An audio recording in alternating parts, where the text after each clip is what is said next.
Shrek 5 has officially been revealed, and the cast of characters looks different. Very different, in fact. Lots of people have been talking about the Shrek 5 trailer, with many of these reactions being negative. With lots of people saying that Shrek doesn't look the same, and while it's true that Shrek looks slightly different, some people have said that it's because it's been 15 years since Shrek 4, and they just updated the model used for the animation. The change in style could be due to Puss in Boots 2 performing well at the box office, making $485 million over its runtime. That movie had a very colorful and unique style to its characters and world, and it's no surprise that DreamWorks wants to recapture that with Shrek 5. For a quick recap, Shrek has had 4 movies so far, with the first and second being loved by all, the third one being critically panned, and the fourth one being received with a mix of love and hate. The fourth one was intended to be the grand finale to the series, ending it off on a relatively okay note. However, Shrek has had a big resurgence over the past decade due to the internet having countless memes and references to the franchise, making the idea of a Shrek 5 become more possible every year. It was officially announced last year that it was going to happen, with the original cast returning. People were excited at first, but skeptical that it wouldn't be as good as the original movies. The original movies were a satire of animated movies at the time, mainly Disney movies, and they did this by putting fairy tales in a more realistic setting. This was very different from so many other fairy tale movies at the time, and they had lots of success with it.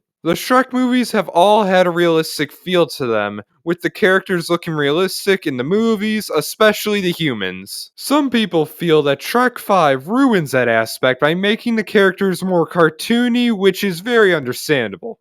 From what we can see, in the trailer, Shrek 5 will have a lot of references to phones and social media, with the magic mirror being used to scroll through Shrek memes. Which, side note, is the perfect time for me to say, what the fuck? Which means there might be a 16-year time skip between Shrek 4 and Shrek 5, which is the same amount of time as the years between each movie. Something important to note about the movie is that we have no way of telling what the plot of the movie is, as there will not be a new trailer for a few months. However, DreamWorks has been tackling a lot more mature stories as of late. One of them, of course, being Puss in Boots 2, which had Puss in Boots dealing with the fear of death, which is a very mature topic for a kids movie. Shrek, on the other hand, has had interesting, but not very mature plots. Shrek 1 had him on a journey to save a princess, Shrek 2 had him battle the fairy godmother and Prince Charming, Shrek 3 had him fighting against Prince Charming again, and the fourth movie had him battling against Rumpelstiltskin in an alternate timeline, which was a big leap from the stakes of the previous 3 films. Usually sequels have more stakes in their plots than the previous films, so it's only a matter of time before we find out how high the stakes are in Shrek 5. Now, ever since Puss in Boots 2 became a massive hit, DreamWorks seems to want to push the Shrek franchise back into the spotlight, as a Donkey movie is seemingly in the works, as Eddie Murphy, who is the voice of Donkey in the Shrek movies, has said that after Shrek 5, a Donkey spin-off will be next. The future of the franchise looks bright, but time can only tell how well Shrek 5 will be received. We will just have to wait until 2026 to see what the movie will be, and if it will live up to the high expectations that fans have been waiting for.